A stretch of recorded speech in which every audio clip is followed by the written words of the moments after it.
The big question is, magkano yung mga ganitong kotse, boss? Usually kasi, boss, ang tanong ng mga tao, paano pag nasira? Delikado to, boy. Mukhang may bibili pa naman ng pick-up natin bukas.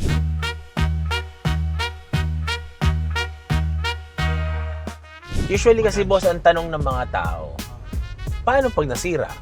Parang We have ganyan. spare parts, kompleto tayo. Kasi kaya ko mag-phone ng tubig. Kasi yun yung laging tanong ng mga tao, like yung mga ibang China brands na sasakyan, ang problema nila lagi is yung pyesa. Di ba? Kasi parang, China, parang, di ba, kailangan mabasag sa isipan ng tao na, guys, may pyesa na tayo. Itong boss, 212, gano'n nakatagal sa market? So, ang 212 is from 1950s pa kasi. So, ito yung China Jeep before, the BJ212. So now, last year, ni-remodel nila to into a new civilian na pwedeng for daily use. So, bago siya pero yung may heritage yung sasakyan. So, lahat ng mga imperfections before, yung mga matigas na manibela and whatsoever. Matigas ang suspension, inayos nila. Inayos na nila yan. Ngayon, para mas maganda, masubukan mo. Yan, sige. Kaya guys, ayoko nagte-test drive kasi delikado eh. Parang short Tapos, wheelbase na Napansin mo yung lakas, ganda. That's the Yung standard na, siya, responsive yung niya. Pero parang may sound, siya boss, yung parang canceller. Pag sinarado mo yung pinto, parang hindi mo naririnig yung labas. Lahat, almost majority ng mga China cars talaga, especially the premium,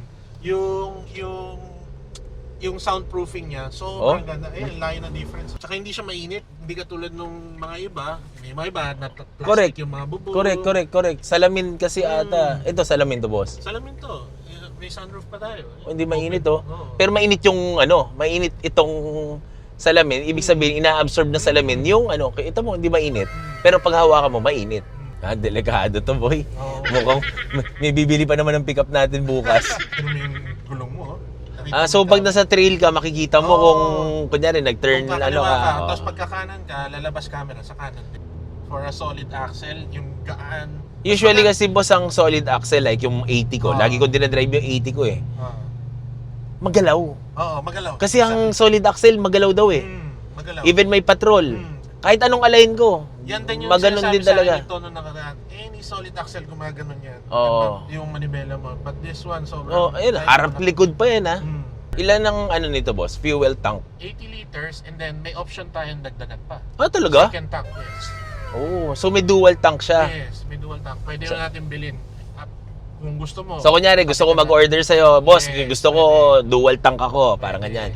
So i-order ko sa'yo yun. Gano'ng katagal yung order ng ganun, boss? 2 weeks?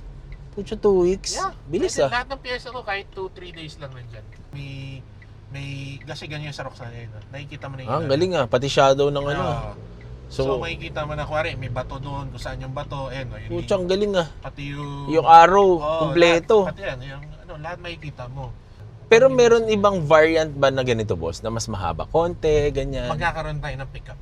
Pickup. Yes, Pickup na ganito. So, under the hood, pare, para tayong legit na The big question is, magkano yung mga ganitong kotse, boss? This one, 2,688,000. 2,600,000.